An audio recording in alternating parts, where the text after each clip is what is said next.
셋째로 일곱 영은 이 기쁨을 측정합니다. 기쁨은 구원받은 하나님의 자녀의 대표적인 증거입니다.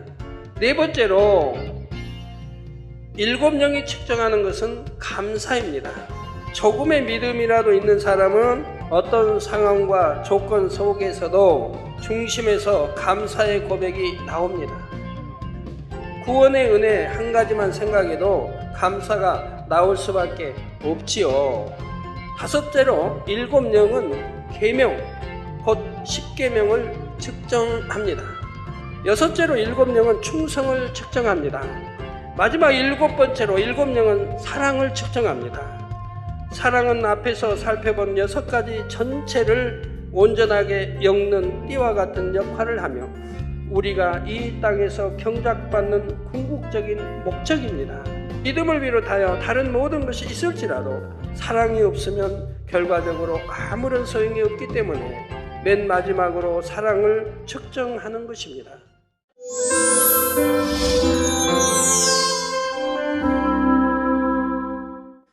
사랑하는 성도 여러분, 시청자 여러분, 사대교회는 주님으로부터 내가 살았다 하는 이름은 가졌으나 죽은 자로다 라는 말씀을 들었습니다.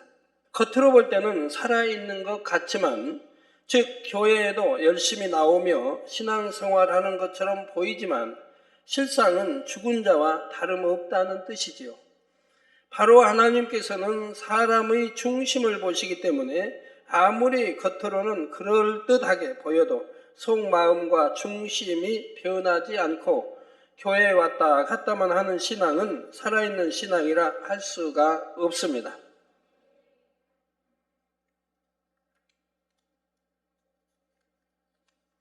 주님께서는 바로 일곱 영의 측정을 통해 각 사람의 신앙을 세세히 측정하심으로 한치 오차도 없는 정확한 판단을 내리실 수가 있는 것이지요. 또한 일곱 영의 측정을 통해 응답해 주실지 아닐지에 대해서 결정을 하시게 됩니다.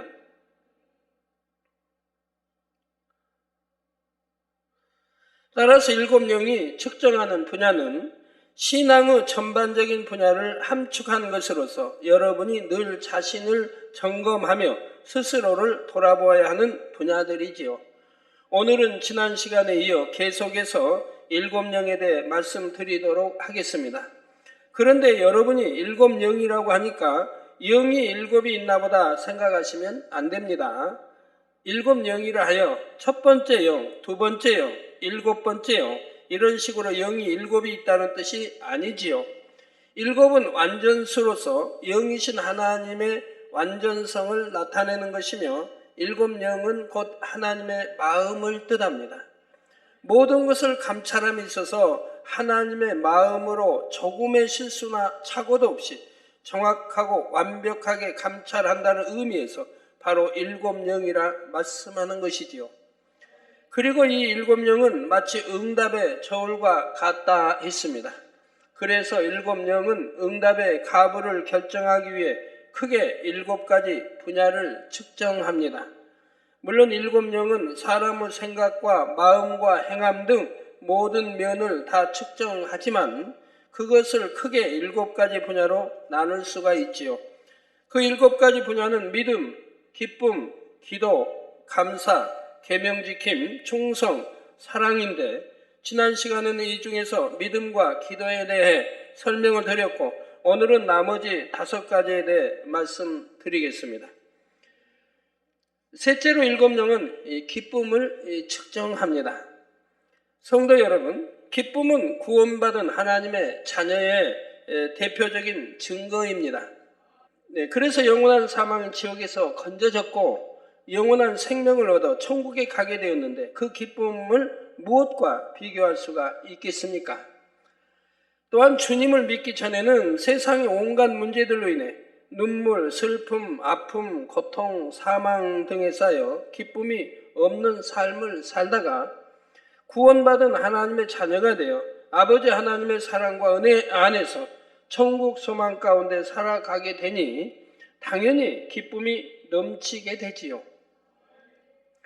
물론 어떤 분들은 저는 하나님을 믿기 전에도 기뻐하면서 살았습니다 말할 수 있지만 과연 그 기쁨이 참이었는지 생각해 보시기 바랍니다. 기뻐할 만한 일이 있을 때만 기뻐하는 기쁨이었고 상황이 바뀌면 언제든 사라질 수 있는 기쁨이었지요. 어떤 어려움이나 고통이 찾아오면 이내 사라져 버리는 기쁨이었고요. 내 유익에 맞고 내 마음에 맞으며 나보기에 좋을 때라야 나오는 조건적인 기쁨이었으며 언젠가는 변해버리는 기쁨이었습니다. 그러나 주 안에서 누리는 영적인 기쁨은 상황과 조건에 상관없이 항상 기뻐하는 것입니다. 그 무엇과도 바꿀 수 없는 영원한 생명을 얻었고 내세에 대한 소망이 가득하기에 마음 중심에서 항상 샘솟는 기쁨이지요. 물론 때를 따라 영적으로 영혼들에 대한 애통이나 하나님의 나라와 의를 위한 애통은 있지만 마음 깊은 곳의 기쁨은 끊이지 않고 솟아납니다. 초대교회의 성도들이 사자법이 되면서도 기뻐하며 순교에 이를 수 있었던 것처럼 기쁨이야말로 구원받은 하나님의 자녀된 징표요 그리스도인을 구별하는 향기가 됩니다. 또한 기쁨은 믿음이 있다는 증거입니다.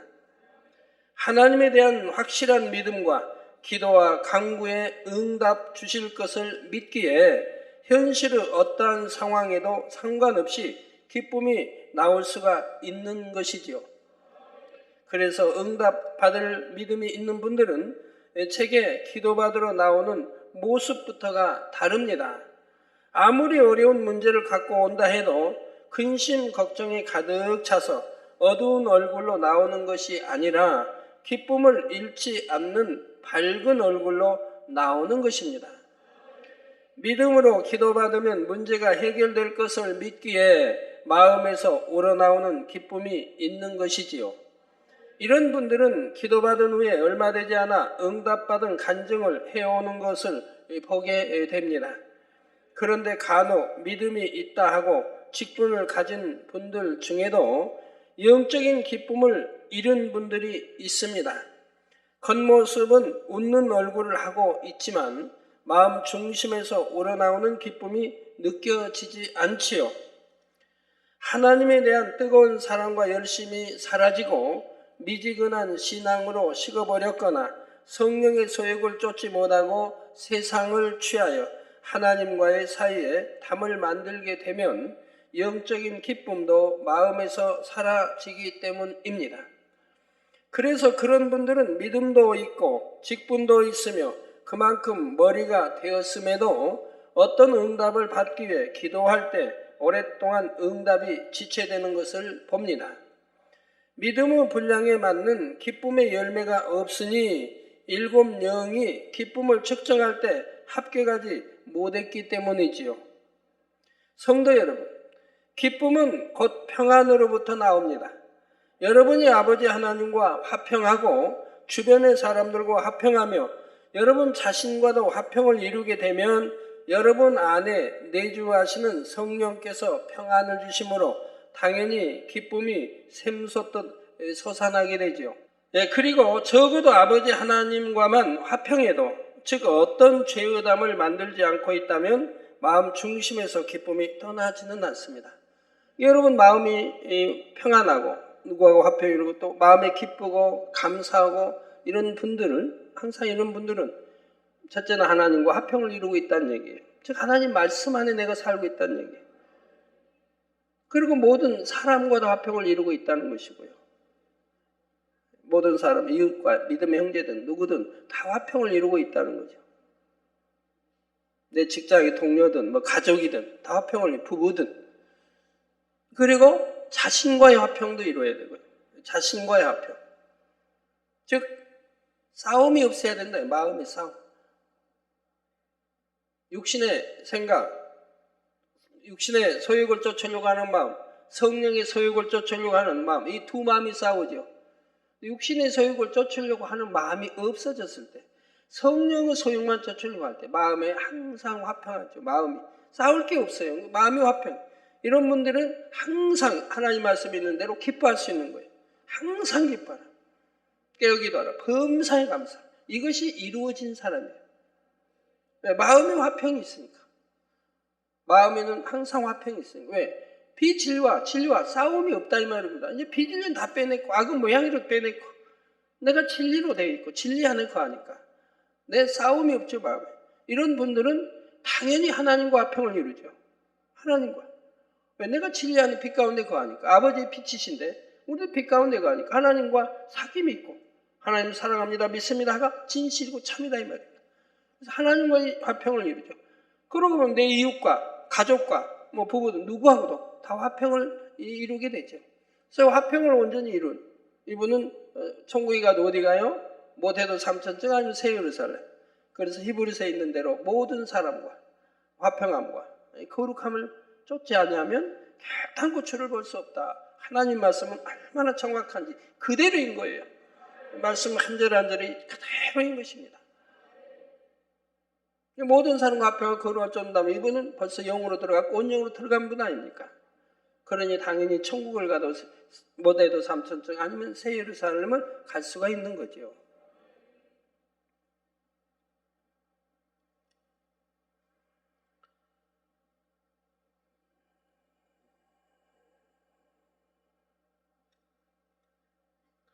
다시 한번 쭉 설명하겠습니다. 중요하기 때문에 여러분 꼭 기억해 주시기 바라요. 하나님의 뜨거운 사랑과 열심히 사라지고 미지근한 신앙으로 식어버렸거나 성령의 소욕을 쫓지 못하고 세상을 취하여 하나님과의 사이에 담을 만들게 되면 영적인 기쁨도 마음에서 사라진다고 했습니다. 첫사랑을 잃어버리는 거죠. 첫사랑이 있을 때 얼마나 하나님 말씀 안에 살고 기도하고 모이기 힘쓰고 그러니까 내 안에도 화평, 모두하고도 화평, 하나님과 화평. 이때는 기쁨이 감사가 넘치지 않습니까? 그럴 때는 초신자라 할지라도 기도하면 내가 기도하면 응답이 척척 온다는 이런 간증을 들을 수 있게 되는 거죠. 그래서 그런 분들은 믿음도 있고 직분도 있으면 그만큼 머리가 되었음에도 어떤 응답을 받기 위해 기도할 때 오랫동안 응답이 지체되는 것을 봅니다. 즉 영적인 기쁨 마음에서 다 사라졌기 때문에 화평을 쫓지 못하는 것이죠. 믿음의 분량에 맞는 기쁨의 열매가 없으니 일곱 영이 기쁨을 측정할 때 합격하지 못했기 때문이라 이 말입니다. 성도 여러분, 기쁨은 곧 평안으로부터 나옵니다. 여러분 마음이 평안하지 못한데 기쁨이 있을 수 있습니까? 마음이 평안할 때 기쁨이 나오죠. 마음이 평안할 때 얼굴에 기쁨이 나오는 얼굴이 참인 것을 볼 수가 있죠.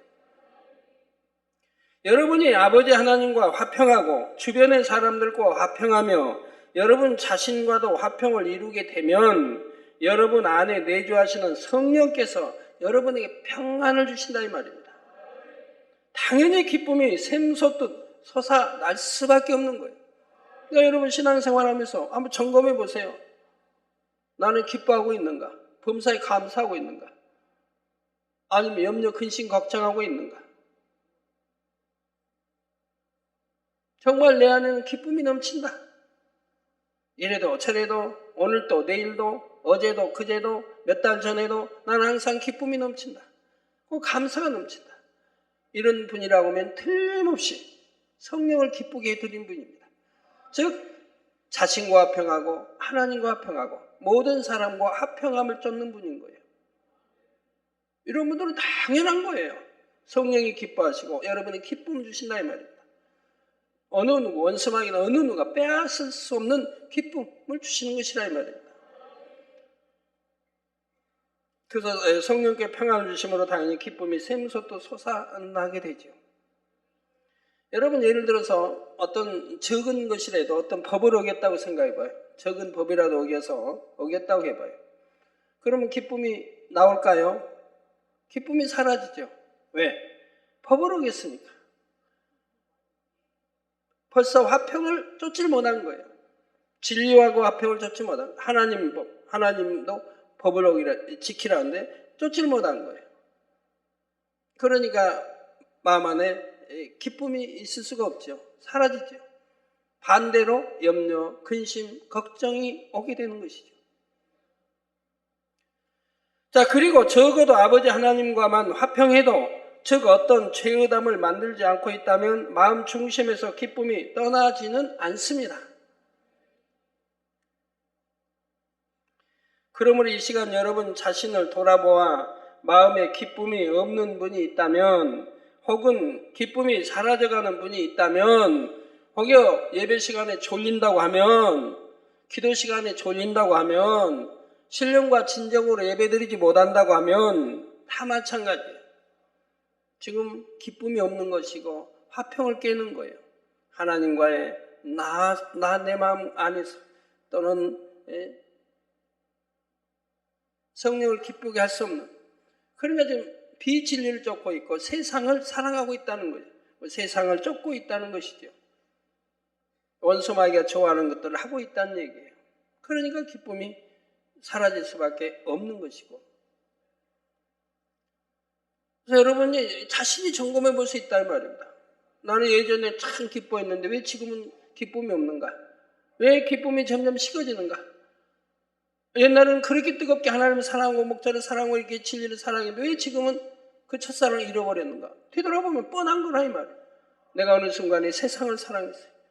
내가 기도 열심히 하던 거 기도줄을 놨어요. 왜? 세상을 사랑하다 보니 거기 시간을 뺏겼고, 안 좋은 것 보고 안 먹여줘 육신의 이생, 이런 것들이 들어와서 기도를 쉬게 되고, 그러다 보니 이제 하나하나 내 안에서 그런 기쁨들이 사라지는 것을 보게 되죠. 즉 하나님과 화평 깨게 되는 것이고, 성령과의 화평, 내 마음 안에 진리가 이제 비진리가 들어와서 진리와 갈등 싸우게 하고, 그러니 공감이 생기고요. 그래서 기쁨이 사라져가는 분이 있다면 여러분이 지금 아버지 하나님과의 사이에 혹여 죄의담을 만들어 놓고 있지 않은가 점검해 보실 수 있기를 바랍니다. 그래서 죄의담이 있다면 신속히 헐어내셔서 잃었던 기쁨을 다시 회복하는 여러분이 되시기를 바랍니다. 이번 특별 철야를 통해 이러한 기쁨을 회복하신 분들이라면 반드시 기도와 간구에 대한 응답도 받게 될 것입니다. 네 번째로 7영이 측정하는 것은 감사입니다. 기쁨과 함께 감사 역시 하나님의 자녀된 증거로 나타나는 열매이지요. 조금의 믿음이라도 있는 사람은 어떤 상황과 조건 속에서도 중심에서 감사의 고백이 나옵니다. 구원의 은혜 한 가지만 생각해도 감사가 나올 수밖에 없지요. 지옥에서 영원히 고통받을 영혼이 값없이 주신 주님의 구속의 은혜로 영생을 얻어 천국에서 영원히 살게 되었으니 어찌 중심에 감사가 나오지 않겠습니까? 더구나 사랑의 하나님께서 우리 아버지가 되셔서 우리 삶을 한 걸음 한 걸음 인도해 가시니 이를 믿는다면 범사에 감사하게 되는 것입니다. 구원받은 하나님의 자녀라면 설령 감사의 조건이 없다 해도 감사해야 할 텐데, 신앙생활을 하면서 믿음도 더 커지고 그래서 감사의 조건도 점점 많아진다면 당연히 날이 갈수록 더 감사하는 것이죠. 그런데 만약 감사할 일이 있을 때만 감사하고 어려운 일이나 힘든 상황이 되었을 때는 입술에서 원망과 불평이 나온다면 이는 믿음 있는 사람의 모습과는 거리가 멉니다. 당장 눈앞에는 어려움이 있다 해도 오직 하나님을 믿음으로 감사의 기도를 드릴 때 그 감사의 기도를 들으신 하나님께서는 모든 것에 합력하여 선을 이루어 주셔서 결국은 좋은 열매로 거두게 하시지요. 저는 34년 전 주님을 영접한 이후로 한 번도 마음에 감사가 사라져 본 적이 없습니다. 육적인 환경만을 볼 때는 여전히 가난하고 힘든 삶을 살 때도, 또한 교회를 개척하여 지금에 이르기까지 사람으로서는 견디기 어려운 여러 가지 연단을 통과해 올 때도 오히려 감사의 마음은 날마다 더해갔지요.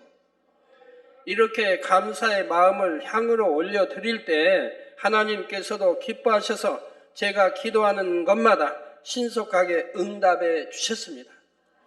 그러므로 여러분은 빌립보서 4장 6절에 아무것도 염려하지 말고 오직 모든 일에 기도와 간구로 너희 구할 것을 감사함으로 하나님께 아뢰라 하신 말씀에 의지하여 항상 감사의 삶을 사시기 바랍니다. 환경과 조건에 상관없이 범사에 감사함으로 먼저 하나님을 기쁘시게 하는 사람이야말로 감사의 조건을 끌어내릴 줄 아는 지혜롭고 복된 사람이라는 사실입니다. 여러분 이런 설교를 이렇게 들으시면서 정말 이렇게 설교 말씀 그대로 내가 믿고 행해왔는가? 그렇게 내가 신앙생활을 하고 있는가? 그러면서도 내가 응답받지 못하고 있는가? 그럴 리는 절대 없습니다. 절대로 그럴 리가 없어요. 하나님 말씀은 절대적으로 참이기 때문에 여러분들이 정령이 하나님 기뻐하시는 이런 신앙생활 한다면 응답 못 받을 리가 없다 이 말입니다. 여러분 분명히 영혼이 잘 되는 만큼 축복이 가는 건 체험해 본 분들 다 알아요. 영혼이 잘 된 만큼. 아이고 나는 그렇게 충성하고 이렇게 기도해도 왜 이렇게 응답이 없죠? 왜 물질의 축복을 못 받죠? 왜 못 받아요? 못 받을 리가 없어요. 왜 못 받습니까? 이유가 있죠. 충성하고 열심히 한다고 하지만 여전히 비진리, 죄 가운데 살기 때문에 그러죠. 하나님이 싫어하시는 것들을 하고 하지 말라는 거 하고 하라는 건 안 하고 지키라는 거 잘 안 지키고 버리라는 거 버리지 않고 그렇게 불순종하면서 내가 충성한다, 기도한다, 특별 철회한다, 그리고 응답이 없다. 말이 됩니까? 누가 약속을 안 지키는 겁니까? 사람 편에서 안 지키는 거죠. 하나님이 안 지키는 게 아니라 이 말입니다. 하나님은 절대적으로 지켜주신다 이 말입니다. 다섯째로 일곱 영은 계명, 곧 십계명을 측정합니다.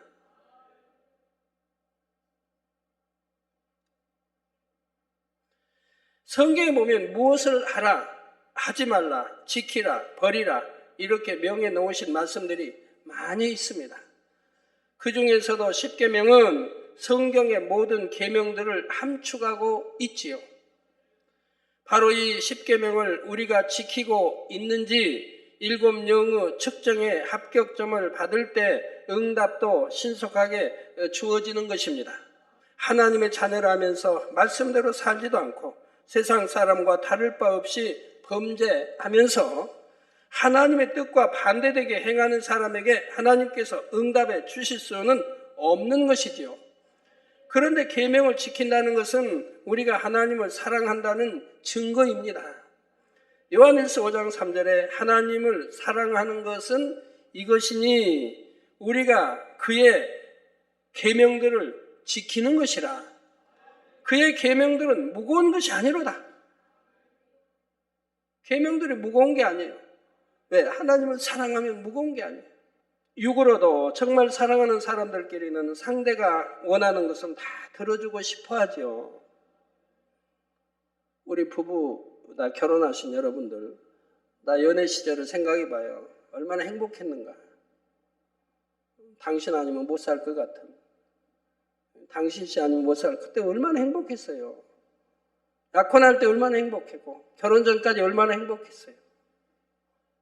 그리고 결혼했는데, 부모가 반대해도, 야, 또 어째 결혼했는데, 그러면 얼마나 행복하겠어요. 거기다 이제 결혼해서 자유롭게 한 방 쓰고, 뭐 한 침대도 쓸 수 있겠고, 뭐 가난하면 한 방 쓰고, 한 침대 쓰고, 뭐 다 이렇게 한 방에 쓰니까. 그리고 그리고 또 자식 낳고 키우고, 그러니까 점점 더 사랑이 깊어져야 되고, 점점 더 행복해져야 되지 않겠습니까? 영의 사랑을 했다면 점점 세월이 흐를수록 더 행복해지는 거예요. 자녀들이 있죠. 이제 의식주 문제 해결해 가지요. 그만큼 쌓아가면서 직장에서도 그만큼 인정받아, 그만큼 월급도 많아지죠. 생활에 이제 여유가 생기고 점점 행복해져야죠. 영적으로도 하나님을 믿고 사랑하는 사람이라면 하나님의 계명들을 기쁨으로 지킬 것이요. 그 중에서도 가장 대표적인 십계명을 항상 마음에 두고 지켜 나갈 것입니다. 그런데 중요한 것은 이러한 계명들을 똑같이 지킨다 해도 과연 어떠한 마음으로 지키느냐 하는 점이지요. 물론 초신자나 새신자는 계명을 지키는 자체를 믿음으로 인정해 주시지만 만약 신앙생활도 오래 하고 믿음도 있다는 사람이 억지로 힘들어하면서 어쩔 수 없이 계명을 지킨다거나 사람들의 눈치를 봐서 지킨다면 이는 참된 사랑도 아니고 참으로 계명을 지키는 것도 아닙니다. 그의 계명들은 무거운 것이 아니로다 하신 대로 하나님을 사랑하면 그의 계명들을 지키되 결코 무겁거나 부담스러운 마음을 가지고 억지로 지키는 것이 아니라는 사실입니다. 기쁘고 가벼운 마음으로 즐겨 행하는 것이 참입니다. 고린도후서 9장 7절에도 보면 예물을 드림에 있어서도 각각 그 마음에 정한 대로 할 것이요 인색함으로나 억지로 하지 말지니 하나님은 즐겨내는 자를 사랑하시느니라 했습니다. 누구를 사랑한다고요? 인색함으로나 억지로 하지 말라는 것이고 하나님은 즐겨내는 자를 사랑하신다고 했습니다. 또 마음에 정했으면 반드시 지키라는 것이고요. 하나님 앞에 아무리 많은 예물을 드린다 해도 만약 아까워하는 마음이나 어쩔 수 없이 드리는 마음이 조금이라도 있다면 어찌 그것이 하나님께서 받으시는 향기로운 제물이 될 수 있겠는지요. 그러니까 구약에 이렇게 제사를 드릴 때도 하나님이 흠양하셨더라고 하죠. 그 흠양이 항상 나오는 게 아닙니다. 정말 의인의 간구와 제사, 의인의 제사, 아브라함의 제사, 노아의 제사, 의인들이 드린 제사, 하나님이 흠양하셨더라고 나오는 거 봐요. 왜? 그 마음의 향을 맡으신다 이 말입니다. 얼만큼 사랑하는 마음으로 정성껏 아까워하지 않고 소를 잡고 향을 잡고 제사를 드리는가 그 마음을 보신다 이 말입니다. 그 마음을 흠양하신다 이 말입니다. 데살로니가전서 2장 8절에 우리가 이같이 너희를 사모하여 하나님의 복음으로만 아니라 우리 목숨까지 너희에게 주기를 즐겨함은 너희가 우리의 사랑하는 자 대민이라는 말씀처럼 사랑하는 사람을 위해서는 목숨까지도 주는 것을 즐겨하게 됩니다. 하물며 우리의 아버지 하나님을 사랑하여 그의 계명들을 지키는 데 있어서 어찌 즐겨하지 않을 수가 있겠습니까? 그러므로 여러분은 하나님을 진정 사랑하여 하나님의 말씀과 계명들을 지켜나가되 반드시 즐겨 행할 수 있기를 주님의 이름으로 부탁드립니다. 그리고 이렇게 계명을 지킬 때 하나님을 신뢰하고 사랑하는 자녀라는 증거가 되어 7영의 측정을 통해 신속하게 응답받을 수가 있는 것입니다. 여섯째로 7영은 충성을 측정합니다. 주의 종은 주의 종으로서의 장로는 장로로서, 권사는 권사로서, 집사는 집사로서 얼마나 그 직분에 합당하게 충성하는지를 측정하지요. 또한 기관장으로서, 구역장으로서, 이외의 모든 사명자로서 맡은 바 사명을 얼마나 소중히 여기며 충성해 나가는지를 측정하게 됩니다. 그런데 꼭 하나님의 일에만 충성한다고 해서 그것을 온전한 충성이라 하지는 않지요. 교회에서 받은 사명뿐만 아니라 가정에서의 충성, 일터에서 충성을 포함하여 온 집에 충성하는 것이 온전한 충성입니다. 남편으로서, 아내로서, 자녀로서, 부모로서 이처럼 각자 주어진 모든 위치에서 진리로 충성해 나가야 하는 것이지요. 물론 주의 일과 세상 일 중에 하나만 택해야 할 때 믿음이 있다면 당연히 주의 일을 택하겠지만 그렇다 하여 세상 일은 소홀히 해도 된다는 의미는 아닙니다. 궁극적으로는 어느 한편에 치우치지 않고 이것도 저것도 모두 하나님의 영광을 위하여 진리 안에서 합당하게 충성해 나가야 합니다.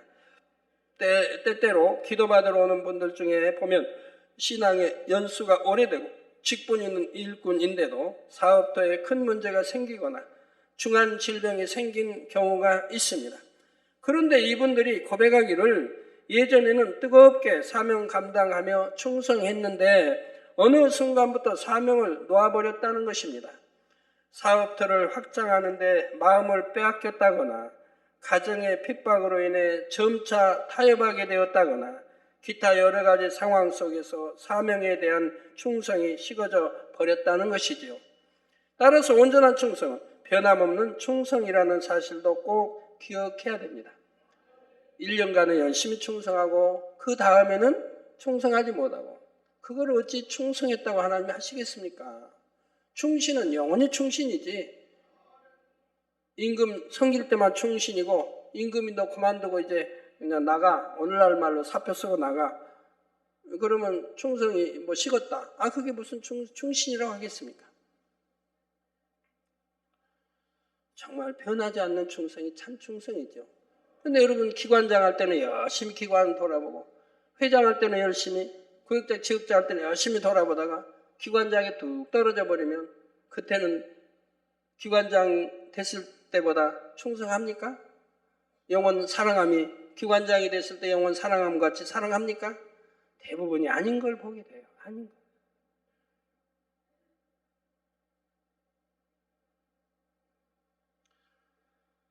충만할 때만 열심히 충성하고 충만함이 떨어지면 충성하지 않는다거나 처음의 열심과 뜨거움이 점차 식어져 간다면 이런 사람은 7영이 측정하는 충성의 분야에서 합격을 받을 수가 없지요. 그런데 충성 분야에 있어서 무엇보다도 중요한 것은 바로 영적인 충성을 해야 한다는 것입니다. 겉으로 보여지는 행위로만이 아니라 반드시 마음의 할례를 함께 나가는 영적인 충성이 되어야 한다는 말이지요. 믿음이 더 커지고 신앙의 연륜이 더 많아질수록 당연히 처음 행위보다 나중 행위가 많아야 하겠지만 아버지 하나님께서는 충성의 행위만을 원하시는 것이 아닙니다. 정녕 아버지 하나님을 닮은 성결되고 거룩한 자녀들이 중심에서 우러나오는 마음을 담아드리는 영적인 충성을 원하신다는 사실입니다. 만약 행위적인 충성만을 원하셨다면 하나님 곁에는 얼마든지 충성할 수 있는 수많은 천군과 천사들이 있지 않습니까? 예를 들어 값을 주고 고용한 사람에게 섬김받는 것과 여러분이 낳은 자녀가 여러분을 진정 사랑하여 중심에서 우러나오는 마음으로 섬겨주는 것과는 전혀 느낌이 다르지 않겠는지요? 이런 것처럼 여러분도 하나님 앞에 온전한 충성이 되기 위해서는 여러분의 마음이 주님의 마음을 닮아가면서 아버지 하나님을 중심에서 사랑하는 마음으로 생명을 드리기까지 충성해야 하는 것입니다.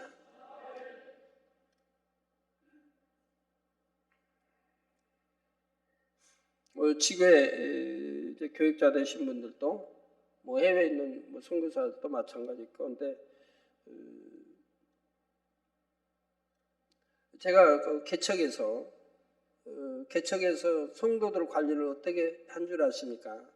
우리 함께한 분들이 많으니까 우리 장로님도 오고 개척 때부터 저를 지켜보고 함께한 분들이 많으니까 아는 일이죠. 저는 개척에서 양떼가 있지도 않을 때 우리 가족과 다 포함해 13명일 때 개척에서부터 첫날부터 해서 철회했습니다. 그리고 학교 가고요. 학교 갔다 오면 또 환자들 돌보고요. 그리고 철회하고 혹시 철회하지 않는다 해도 철회하고 나서 또 새벽기도 인도합니다. 새벽기도 인도할 사람이 없으니까 그때는 제가 해야죠. 철회하고 나서 12시부터 4시까지 철회하고 그로 인해 또 새벽기도 들어가야 돼요. 그 잠 조금 붙이고 학교 가야 되고요. 그때는 단일 철회가 이제 없었죠. 그래서 새벽기도 한 번도 빠져본 일이 없어요. 피곤하다고 힘들다고 아이고 몸살 감기가 왔다고 쉬고 그래 본 적이 없어요. 한 번도 새벽기도 빠져본 일이 없고 한 번도 새벽기도 내가 인도하지 못하 좀 몸이 불편하니 다른 사람이 해달라고 해본 일도 없어요. 금요철야도 마찬가지고요. 오늘날까지 금요철야 34년 동안 딱 한 번 빠진 일 외에는 빠진 일이 없어요. 그것도 타의에 의해서 제가 빠졌죠. 그 이제 산에 간다든 기도 오는 건 그럴 때는 할 수 없는 것이고요. 해외 갔을 때는. 그렇게 기도하면서 또 영혼 하나하나를 얼마나 지극정성으로 섬겼는지요. 초등학교부터 시작해서 우리 중등부, 고등부 먼 데서 왔어요. 그때 차를 뭐 2번, 3번 갈아타요. 저 금오덕에 서면 동대문으로 돌아가지고 종로로 돌아가지고 용산으로 돌아서 노량진에 와가지고 용산에서 갈아타든가요. 그 노량진을 또 갈아타고 신대방 이동으로 와야 돼요. 돈도 없는 학생들인데 그 먼 거리를 버스를 갈아타고 온다 이 말입니다. 그럼 그 먼 거리를 그 학생들이 어떻게 이렇게 오겠습니까?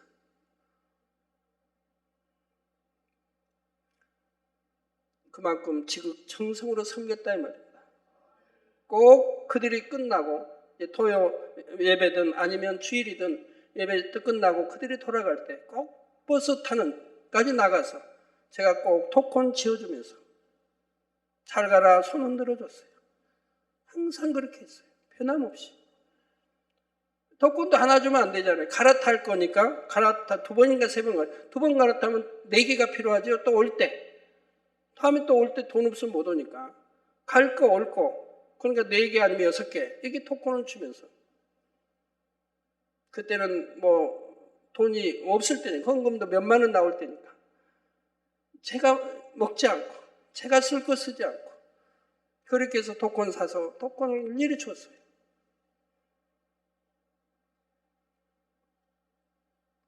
하나님이 여러 가지로 훈련을 시키시더라고요. 신학과 다니는데 어떤 영혼을 붙여주세요. 저기 병원장이었는데 병원장이 암이 걸려가지고 이렇게 동그란 암이 전신에 퍼져 있는 거예요. 전신에 등, 배, 온몸에 동그란 꽤 큰 호두알 만한 같은 암이 밖으로 나와서 퍼져 있는 거예요. 그래갖고 이분이 누워 있을 수가 없어요. 아프니까. 그래서 물침대에 누워 있어요. 있어도 물침대. 저는 그때 물침대 처음 봤어요. 부잣집은 이렇게 물침대도 있나 보다. 학교 끝나면 꼭 그 집이 멀었어요. 사망동이 하여튼 꽤 멀었어요. 신대방도 거리가 거기까지 가서 꼭 거기서 예배 드려주고 그리고 기도해주고 그리고 집으로 왔어요. 그 바쁜 시간 그 시간 바쁜데도 꼭 하루도 빼지 않고 그 영혼 그랬더니 하나님이 그 영혼은 불러가시되 이렇게 구원받아 가게 하나님이 하신 걸 봐요. 그런 훈련까지 시키더라고요. 근데 그때 제가 한번 하나 혼난 적이 있습니다. 그 영혼을 그렇게 지극정성 시간도 없는데 신학교 거가 무슨 동입니까? 하여튼 경희대학 있는 거기까지 금오대에서 가서 또 사면 그쪽으로 가가지고 끝나고 또 가서 기도해주고 오고 이게 쉬운 일이 아니에요. 근데 그렇게 하루 이틀도 아니고 열흘 막 이렇게 하다 보니까 제가 마음에 좀 저기 하더라고요.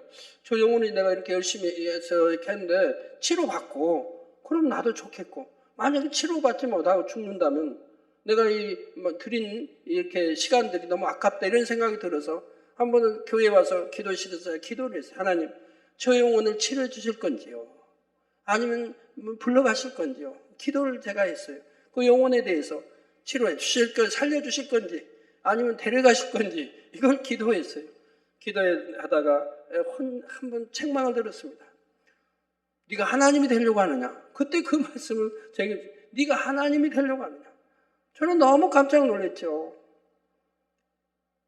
그거라도 알고 좀 기도해주면 시원하겠는데 아버지가 치료 주신다든가 뭐 그런데 네가 하나님이 되려고 하는 이 말씀을 주시는 거예요.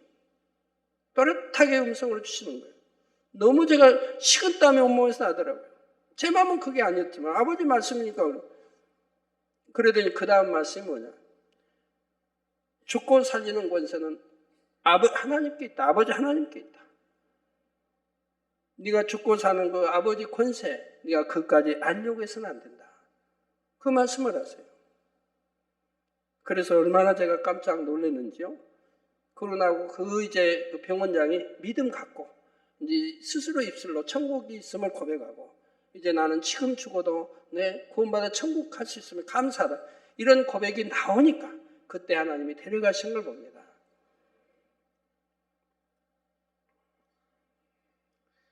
우리 양떼가 아니었어도 그렇게 지극정성을 다해서 도저히 살 가망이 없는 분이지만 그 영혼 구원시켜 천국에라도 가게 하려고 그렇게 했던 그 개척 시절이었습니다. 그렇게 영혼 하나하나를 살피고 이렇게 전도된 영혼을 너무너무 아까워서 보물같이 한 영혼도 잃지 않게 해서 그렇게 기도하고 그렇게 살펴왔어요. 그러니까 전도된 영혼들이 떠난 적이 없어요. 떠나질 않아요. 그러니까 날로 부흥하죠. 전도대 와서 등록금 매주하고 계속 부흥해 가는 거죠. 그런데 이제는 교회가 이렇게 커지니까 그 열심히 열정이 사랑이 식어졌느냐? 아닙니다. 조금도 식은 게 없습니다. 그때는 어려울 때요. 의식주도 어렵고 모든 거 어려울 때입니다. 그러니까 그렇게 열심히 했다고 합시다. 오늘날은 이렇게 부흥하고 5,600개 지교회가 생기고 수많은 죄종 내이족이 생기고 이렇게 했습니다. 그러면 그때 그 열심과 충성이 식었느냐 이 말입니다. 아닙니다. 조금도 식은 것이 없습니다. 더 뜨거워졌고 더 영혼 사랑함도 기도도 더 모든 것이 더 뜨거워졌지. 그때보다 식은 것이 없다 이 말입니다. 차라리 그때는 그래도 시간의 여유가 있어서 1년에 한두 번은 그래도 생일 찾아 가족끼리 외식이라도 했겠는데 이제는 그렇게 외식할 시간도 없다 이 말이에요. 그때는 그래도 명절, 추석 명절이면 가족끼리 밖에 나가기라도 했었는데 식사라도 함께 했었는데 지금은 밖에 나갈 수 있는 그런 시간도 없다 이 말입니다. 식사도 같이 할 시간도 없다 이 말입니다. 그렇게 모든 시간들이 하나님께 드렸습니다. 왜? 이 세상 헛되고 어떤 거예요? 여기다 엉뚱한 데 시간 허비해서 뭐합니까? 그 귀한 시간 아버지 나라와 의를 위해서 드리고 나머지 천국 가서 영원히 행복하게 아버지 주신 상급과 그 아름다운 집에서 영원히 행복하게 살아야 되지 않겠습니까? 자, 이런 마음으로 여러분들이 목회하고 또한 교구장과 모든 영혼들을 하나님 일을 한다고 하면 어찌 열매 내지 못하겠고 부흥하지 못하겠습니까? 마지막 7번째로 7영은 사랑을 측정합니다. 사랑은 앞에서 살펴본 6가지 전체를 온전하게 엮는 띠와 같은 역할을 하며 우리가 이 땅에서 경작받는 궁극적인 목적입니다. 하나님께서 첫사람 아담을 지으시고 이 땅에 사람을 경작하시는 이유가 바로 하나님과 영원히 사랑을 주고받을 참 자녀를 얻기 위한 것이었지요. 따라서 아무리 기도하고 충성하며 하나님의 일을 많이 한다 해도 하나님을 사랑하며 형제를 사랑하는 마음으로 해야 모든 것이 참된 의미가 있습니다. 고린도전서 13장 1절에서 3절에도 보면 내가 사람의 방언과 천사의 말을 할지라도 사랑이 없으면 소리나는 구리와 울리는 꽹과리가 되고 내가 예언하는 능이 있어 모든 비밀과 모든 지식을 알고 또 산을 옮길 만한 모든 믿음이 있을지라도 사랑이 없으면 내가 아무것도 아니요 내가 내게 있는 모든 것으로 구제하고 또 내 몸을 불사르게 내어줄지라도 사랑이 없으면 내게 아무 유익이 없느니라 말씀합니다. 주님께서도 사랑으로 율법을 완성시키셨으며 믿음, 소망, 사랑 중에 제일은 사랑이라 하셨지요. 그러므로 결국 믿음을 가지고 기도하며 기뻐하고 감사하고 계명을 지키며 하나님 앞에 충성하는 모든 것도 결국은 사랑으로 해야 한다는 사실입니다. 마태복음 22장 37절에 예수께서 가라사대 내 마음을 다하고 목숨을 다하고 뜻을 다하여 주 너희 하나님을 사랑하라 하셨으니 말씀한 대로 마음과 목숨과 뜻을 다하여 하나님을 사랑한다면 능히 7영이 측정하는 모든 분야에서 합격점을 받을 수가 있는 것이지요. 사랑하는 성도 여러분, 우리의 신앙생활은 믿음에서부터 시작됩니다. 믿음이 있을 때만이 기뻐하고 감사할 수 있고 기도도 할 수 있고 계명도 지켜나가며 충성할 수도 있기 때문입니다. 이렇게 믿음 가운데 행해 나감으로써 날마다 하나님의 자녀답게 변화되어 가는 것이지요. 그래서 가장 먼저 7영이 측정하는 것도 믿음입니다. 그런데 믿음을 비롯하여 다른 모든 것이 있을지라도 사랑이 없으면 결과적으로 아무런 소용이 없기 때문에 맨 마지막으로 사랑을 측정하는 것입니다. 예를 들어 사명을 받아 열심히 충성한 것 같았는데 마음에 안 맞는 일이 있다고 해서 쉬어버린다면 이것은 사랑으로 행하는 것이 아닙니다. 또한 하나님의 나라를 위해 열심히 기도한다 하지만 형제를 사랑하지 못해서 미워하고 시기 질투한다면 이 기도 또한 사랑으로 하는 것이 아니지요.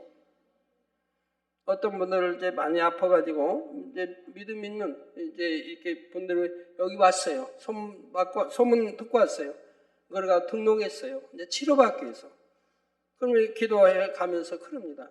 믿음으로 기도받습니다. 믿습니다. 기도를 받지요. 몇 번 기도해도 안 나아요. 어떤 분은 여러 번 기도해도 안 나아요. 어떤 분은 장로인데도 안 나아요. 왜 여러분 믿음으로 기도받는다는데 또 장로쯤 되는데 왜 안 나올까요? 안 나와요. 그러면 대화를 해보죠. 모든 하나님의 말씀이 은혜롭고 모든 게 믿고 모든 거 천국 지옥 믿고 한다고 합니다. 그래서 믿음으로 기도받고 치료받을 줄로 믿습니다. 이 말씀이 뭐 생명과 같고 너무 좋습니다. 이런 고백을 해요. 대화해보면. 그래요? 그러면 왜 하나님 치료 안 해주실까? 한 달, 두 달, 석 달, 넉 달이 갔습니다. 5달이 갔습니다. 얼마 간지 몰라요. 하여튼 몇 달은 봤어요. 그 다음에는 보이질 않습니다. 왜요? 기도봐도 안 나으니까. 그러니까 떠나더라고요. 즉 뭡니까? 믿음으로 기도받는다는 모든 말이 거짓이었다 이 말입니다. 믿음으로 기도받는 게 아니라 이 말입니다. 정녕 이 생명의 말씀을 믿는다면, 하나님과 함께해서 제단을 믿고 믿었다면 떠날 리가 없다 이 말입니다. 치료와는 상관없이 이 말씀이 좋아서라도 하나님이 함께하신 제단은 떠날 리가 없다 이 말입니다. 그런데 기도받아도 안 낫고 결국 치료 안 되니까 이제 떠나더라고요.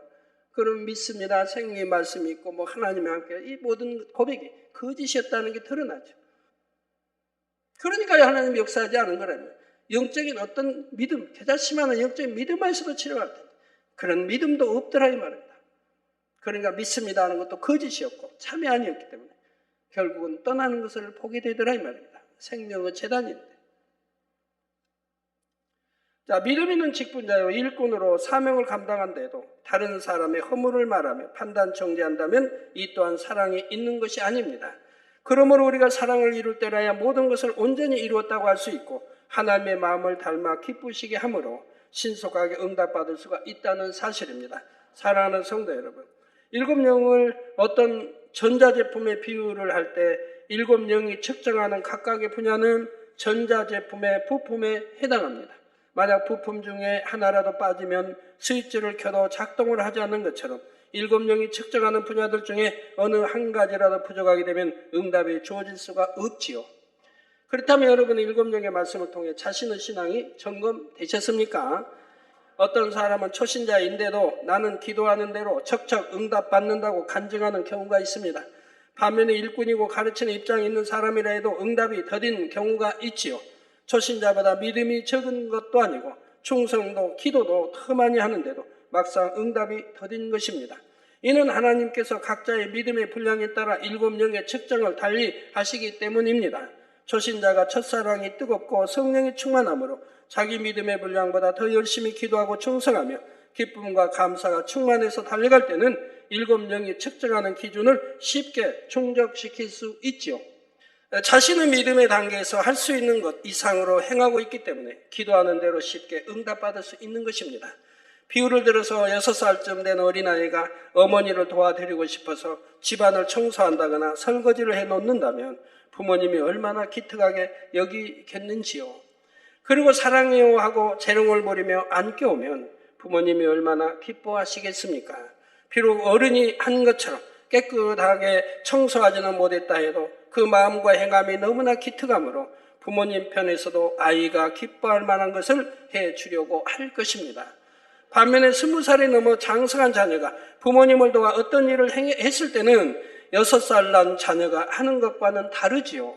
비록 6살 난 자녀보다는 일을 더 잘해 놓았다 해도 부모님 입장에서는 자녀의 나이에 맞는 수준에서 일의 열매를 볼 것이고 자녀가 정녕 우러나는 마음에서 마음과 정성을 다해 했는지를 볼 것입니다.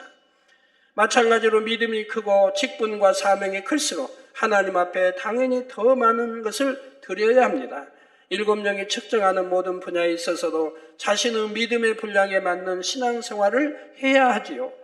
그렇게 할 때는 믿음의 분량이 큰 만큼 하나님의 역사들도 더 크게 체험하여 영광을 돌릴 수가 있는 것이고요. 그런데 똑같은 믿음의 분량에서도 어떤 문제를 놓고 기도하느냐에 따라서도 응답받기 위한 기준이 달라진다 했습니다. 예를 들어 큰 문제를 놓고 기도할 때는 그만큼 큰 믿음과 함께 높은 기준을 통과해야 하지요.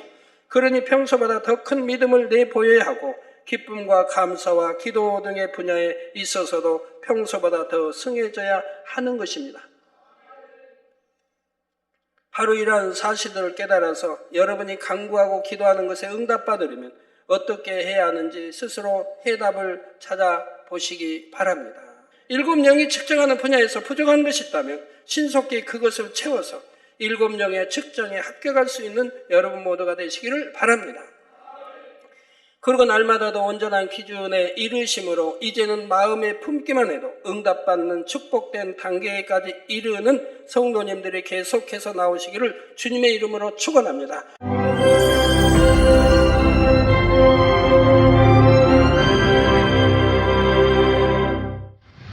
할렐루야. 전능하신 사랑의 아버지 하나님, 이 시간 기도받는 모든 성도님들 위해 안수하여 주옵소서. GCN 방송 시청자들이 인터넷과 화상을 통해 기도받는 지교회와 지성전 그리고 전세계 하나님의 자녀들 위에도 시공간을 초월하여 역사하여 주시기를 원합니다.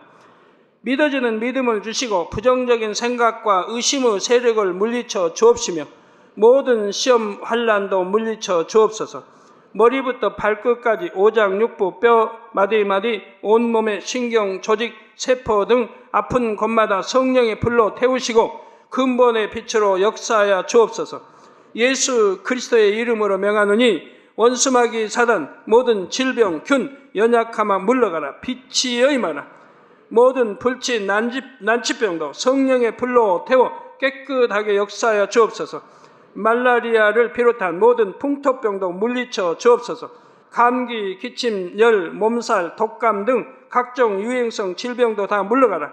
어떠한 유행성 질병, 균도 틈타지 않게 지켜 주옵소서. 위암, 폐암, 간암, 유방암, 자궁암, 대장암, 피부암 등 각종 암과 에이즈, 백혈병, 뇌졸중, 고혈압, 저혈압, 심장병, 폐병, 위장병, 당뇨, 부인병, 피부병, 갑상선, 질환과 모든 염증도 깨끗게 하여 주옵소서. 소아마비, 중풍, 관절염, 디스크도 온전케 하여 주옵소서. 요통, 두통, 신경통을 비롯한 모든 통증은 사라질지어다.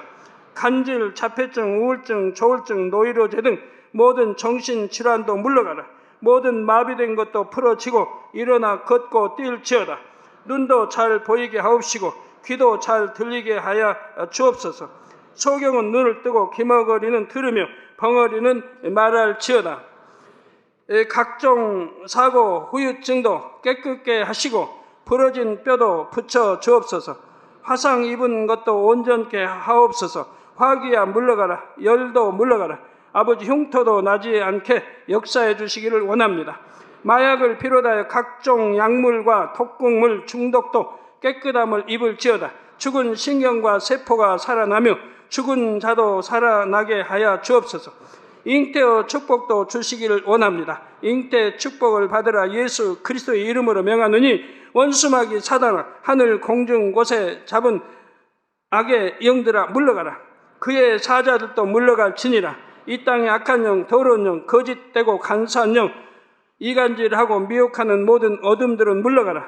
모든 흉악의 결박을 풀고 어둠아 물러가라. 빛이 임하라. 아버지 하나님, 부르짖어 기도할 수 있는 능력을 주시고 죄를 버리고 성결될 수 있는 능력을 주옵소서. 영혼이 잘됨같이 범사에 잘되게 하시고 가정의 복음화도 이루어 주시길 원합니다. 한 주간도 모든 사고와 재앙으로부터 지켜주시고 불통이 없는 형통한 삶을 살 수 있도록 축복해 주옵소서.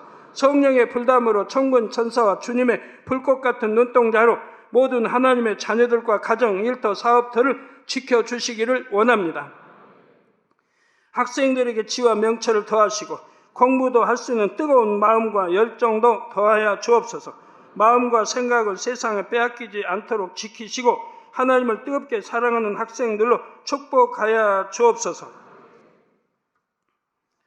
하나님의 자녀들이 먹으나 마시나 입으나 무엇을 하든지 하나님 앞에 영광 돌리는 삶이 되게 축복하여 주시기를 원합니다. 나는 하나님을 만났노라, 체험했노라, 응답 받았노라, 축복 받았노라, 간증하는 입술이 되게 역사하여 주옵소서. 아버지 하나님 감사합니다. 홀로 영광 받으옵소서. 우리 주 예수 그리스도의 이름으로 기도하옵나이다. 아멘.